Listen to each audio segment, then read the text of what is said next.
Hello friends, welcome to YouTube channel ज़िंदगी का सच। और आज जो मैं आपके सामने वीडियो लेके आ रहा हूँ उसमें बताना चाह रहा हूँ कि एक नार्सिसिस्ट को कैसे रुलाया जाता है। ये चीज़ तो बहुत लोगों के लिए एक ऐसा होगा कि ऑप्शन की भाई क्वेश्चन होगा कि वो लोग सोच रहे होंगे अरे नार्सिसिस्ट कैसे रो सकता है, वो तो दूसरों को रुलाता है, वो अपनी लाइफ में सबको दुख देता है, वो कहाँ से रोएगा, वो तो हमेशा खुश रहता है। भाई मैं आप लोगों को ना पहले ही चीज़ें बता दूँ कि जिन लोगों के दिमाग में ये चीज़ें हैं ना कि नार्सिसिस्ट अपनी लाइफ में बड़ा खुश रहता है और वो कभी डिप्रेशन में नहीं रहता, कभी रोता नहीं है। एक इम्पैक्ट जो होता है ना, वो एक बारी परेशानी के बाद 6 महीने रह लेगा डिप्रेशन में, 1 साल रह लेगा, 2 महीने रह लेगा, 90 दिन रह लेगा, 30 दिन रह लेगा। मगर एक नार्सिसिस्ट होता है ना जो, वो उसकी हमेशा ज़िंदगी एक पीछे की ज़िंदगी जो छुपी हुई ज़िंदगी होती है ना, वो एक ऐसी होती है कि एक मरे हुए इंसान की तरह। मगर क्या होता है कि वो संसार के सामने, दुनिया के सामने ना अपना एक फेक फेस बना के घूमता रहता है। वो अपना गंदा चेहरा के सामने बना के घूमता रहता है। मगर दुनिया को ये लगता है कि अरे यार उसे क्या फ़र्क पड़ने वाला है, वो तो कभी अपनी हरकतों से बाज नहीं आएगा। हाँ, वो अपनी हरकतों से बाज नहीं आएगा, वो कभी अपने आप को सुधारेगा नहीं। उसका शुरुआत अच्छी शुरू हुई होगी मगर उसका अंत कभी अच्छा नहीं होगा, ये मैं आपको बता दूं। अब आप लोगों को ये लग रहा हो कि यार ऐसा कुछ नहीं है, ये क्या बोल रहे हैं वीडियो में, ऐसा कुछ नहीं होता, उसका अंत भी अच्छा ही होगा जब उसने सारी ज़िंदगी अच्छी निकाली। देखो, एक इंसान की घटिया हरकतों का ना लोगों को कुछ टाइम बाद पता लग जाता है कि ये इंसान कैसा है और उससे कितनी दूरी बना के रखनी है और कितना उससे बात करना है। जब वो एक लोकेलिटी में रहता है, एक शहर में रह रहा होता है ना, तो वहाँ उसके जगह जगह प्रचार हो जाते हैं कि ये इंसान घटिया है भाई, इससे बात नहीं करनी, और ये बहुत ही नीच किस्म का आदमी है। अब वो कितने भी शहर छोड़ के बदल ले, कितनी दूर तक चला जाएगा, जहाँ भी अपनी इमेज अच्छी बनाना जाएगा, कुछ टाइम बाद वो अपनी औकात दिखाई देता है नार्सिसिस्ट। बहुत ही कम जगह पे होता है कि लोग उसकी बातों में आके उसके साथ लाइफ टाइम चलते रहते हैं। वो लोग होते हैं जिनके पास कुछ भी नहीं होता। वो उन लोगों को अपना फ्लाइंग मंकी बनाते हैं जो उनसे बहुत ही निचले स्तर के लोग होते हैं, जो बेचारे फिर पीछे आगे पीछे कोई कुछ करने वाला नहीं होता, बहुत ही नॉर्मल लोग होते हैं वो। अब मैं आपको बताता हूँ जो बात रही नार्सिस के रोने की, कि नार्सिस अपनी ज़िंदगी में रोता है नहीं रोता। भाई नार्सिस अपनी ज़िंदगी में ना तब रोता है जब उसके आजू बाजू कोई भी इंसान नहीं होता। मतलब जो भी काम करना है ना, वो छुप के करना है। किसी का बुरा करना है तो छुप के करना है, अच्छा तो किसी का करना ही नहीं।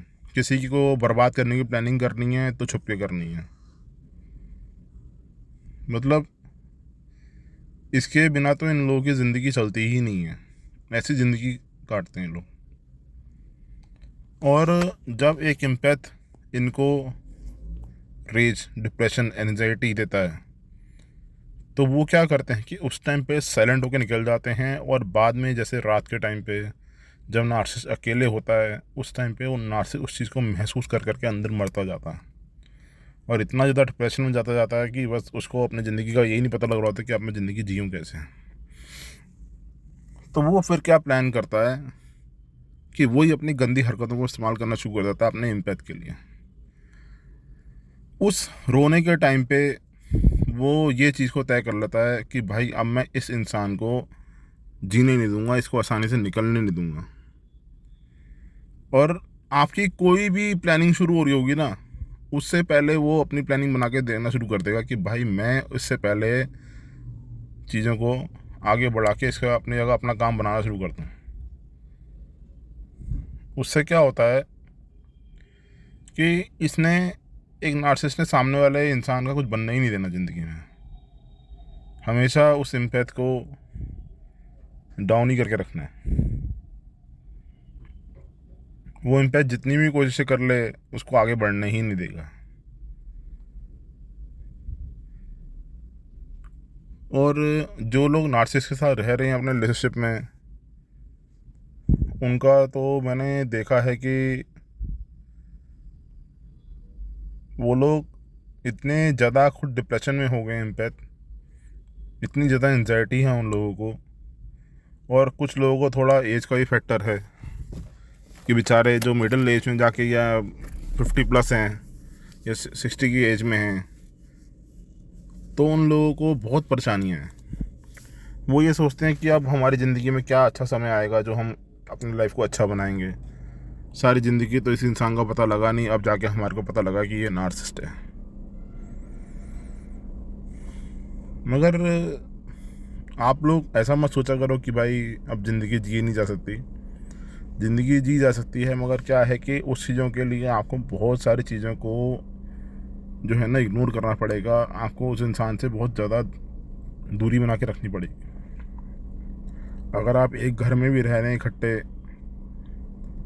तो दूरी बना के रखना मतलब ये नहीं है कि भाई आप शहर चले गए या छोड़ चले गए।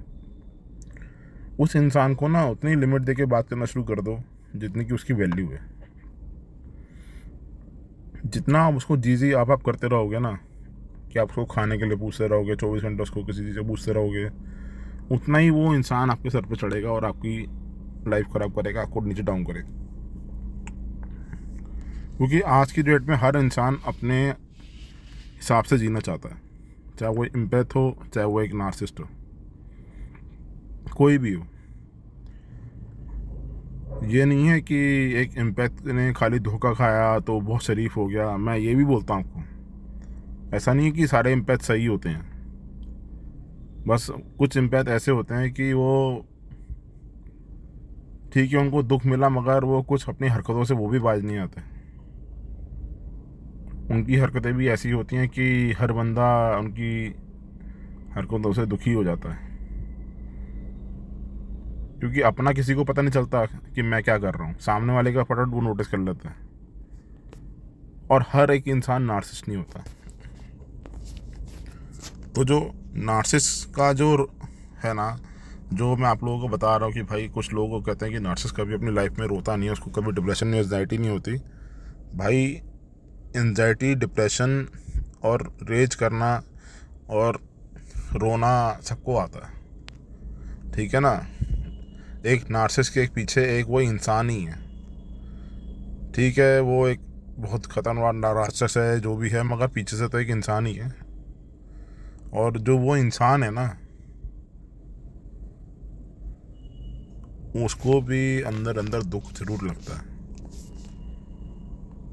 बस उस दुख की पहचान करने आनी चाहिए।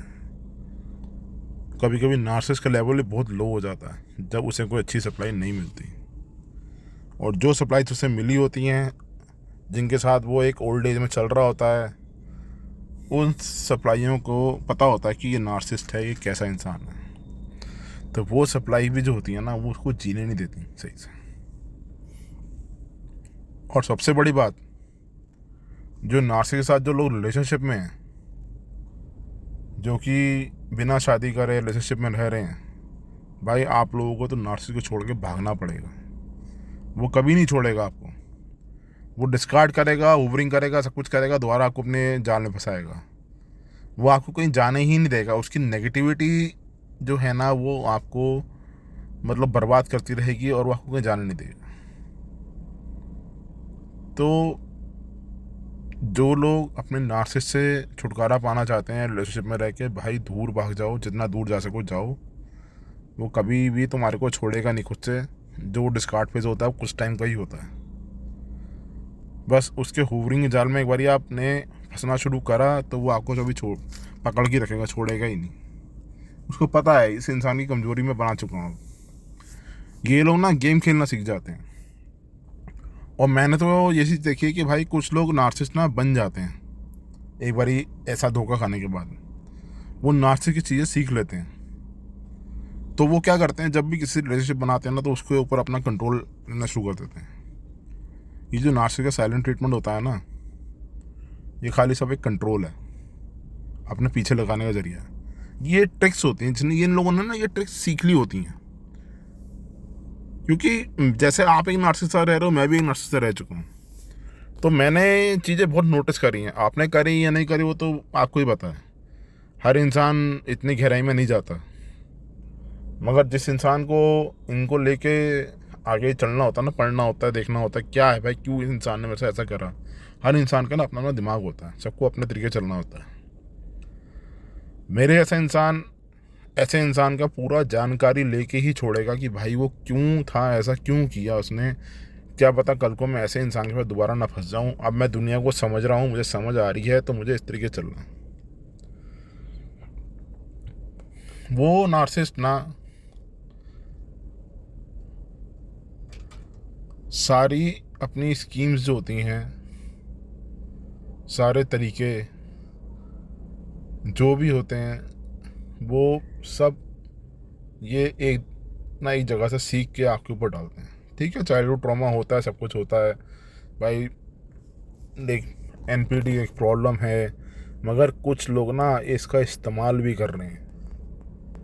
कुछ लोग इसका गलत इस्तेमाल भी कर रहे हैं। जिन लोगों ने जिन चीज़ों को पता लग गया ना, जिन लोगों को इस चीज़ों का, वो भाई हमेशा कोई हर बंदा एक एनपीटी नहीं है, नार्सिसिस्टिक पर्सनैलिटी डिसऑर्डर का बंदा नहीं है वो।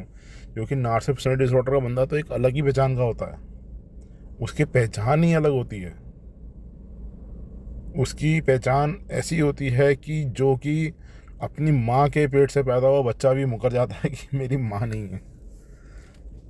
ये ऐसे ऐसे लोग होते हैं। और कुछ लोग इस बीमारी का, इस चीज़ का फ़ायदा उठा के, इसके सारे पैतरे जान के, इसके सारे पैटर्न जान के वो अपने पार्टनर साथ खेलते हैं।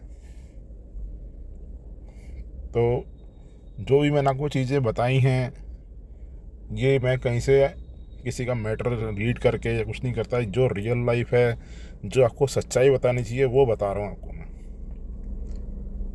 क्योंकि जिसने ये चीज़ें देखी हैं वही आपको इतना एक्सप्लेन करके बता सकता है। किताबी ज्ञान तो हर कोई देने को तैयार बैठा हुआ है। पढ़ के सुनाना एक अलग चीज़ होती है, और अपने एक एक्सपीरियंस से सुनाना एक अलग चीज़ होती है। बाकी भाई, रोने धोने की बात रही, तो दुनिया में तो हर इंसान ही रोता है, दुख हो या सुख हो। जिसके पास पैसा है वो भी रो रहा है, जिसके पास पैसा नहीं है वो भी रो रहा है।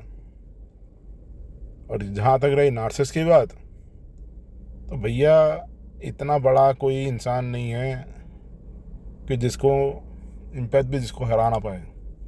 ऐसे ऐसे इम्पैथ देखे मैंने जिसने नार्सिसिस्ट को ऐसा हराया है ना, ऐसी उसको अक्ल दिखाई है कि बस। मगर क्या है कि चलो ठीक है, वो आगे चल के अपनी लाइफ में कुछ भी कर रहा है, मगर उस इम्पैथ ने तो उसको सज़ा दे दी ना। कुछ इम्पैथ तो ऐसे हैं मेरे जानने वाले जिन्होंने नार्सिसिस्ट को अपने पैर तक चुमाए हैं। ऐसे ऐसे इम्पैथ भी मेरे पास हैं। तो ये चीज़ें, ये ट्रिक्स हर किसी को समझ नहीं आती, मगर जिनको नहीं आ रही हैं मैं उनको कहूँगा कि भाई थोड़ा अपनी लाइफ में ध्यान करो, इन चीज़ों को पढ़ो, समझो। खाली एक ही चीज़ पे मत लगे रहा करो कि भाई मैं क्या करूँ, कैसे इंसान से ठीक रहेगा, मेरे से कैसे दूर रहूँ। भाई दूर या ठीक कोई नहीं रहेगा, आपको ठीक करना पड़ेगा। आपको उस चीज़ की पढ़ाई करनी पड़ेगी। आप पढ़ने को ही राज़ी नहीं होते। कुछ इम्पैक्ट तो बहुत लो हैं। तो बस आज की वीडियो में मेरे को आपको ये बताना था। अगर आपको कोई मेरे से जानकारी चाहिए तो आप मेरे को कॉन्टैक्ट नंबर कॉन्टैक्ट कर सकते हैं, और चैनल को सब्सक्राइब जरूर करिए। Thank you so much.